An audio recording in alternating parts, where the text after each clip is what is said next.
শিরিক হয়ে যাচ্ছে, বিশ্বাসের মাধ্যমে শিরিক হয়ে যাচ্ছে, আস্থা না রাখার মাধ্যমে শিরিক হয়ে যাচ্ছে, পয়েন্ট টু পয়েন্ট শিরিক হয়ে যাচ্ছে।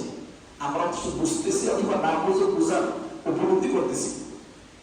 যেমন অনেক সময় আমরা বলে থাকি, আমরা চেষ্টা করে যাই, হ্যাঁ আমরা চেষ্টা করি, বাকিটা আল্লাহ দেখবে। জোরে বলেন নাউজুবিল্লাহ। এইটা খুব প্রসঙ্গটা বেশি আসে। ঠিক আছে, কাজটা করো, বাকিটা আল্লাহ দেখবে। কাজটা তো হইতেছে, কাজটা আল্লাহ দেখবে, বাকিটা আল্লাহ দেখবে।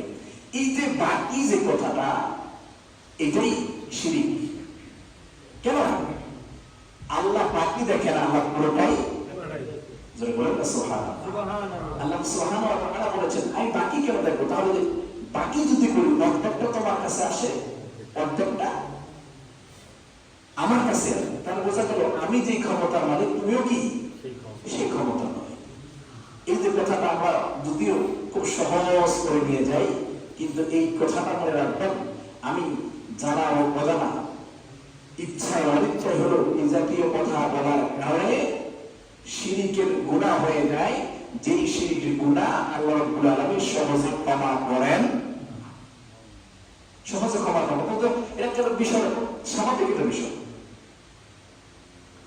তারপরে যখন আমরা কোনো মানুষকে ডাক দিই, ধরো কিছু নাম আছে আল্লাহর খুশি, আল্লাহ 99 নামের মধ্যে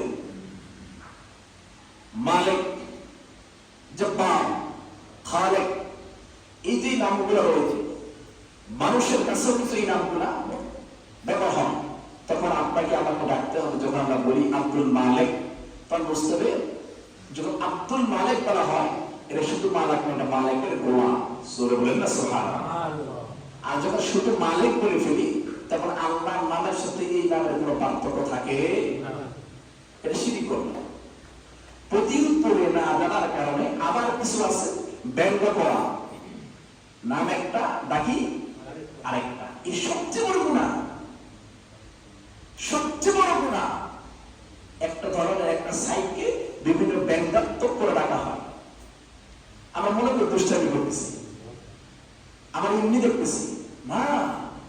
আল্লাহ বলেছেন, এই যে তোমার এই কথার কারণে ওই মানুষের মনে আঘাত থাকার কারণে আঘাত লাগে, আঘাত ওই মানুষের মনে আঘাত লাগার কারণে আঘাতটা ওই মানুষের বুকেই লাগে না, মনেই লাগে না, আমার আশা পর্যন্ত ধাক্কা খায়। যদি বলেন নাউজুবিল্লাহ।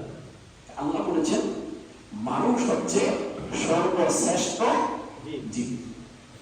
আমরা অনেক সময় কথায়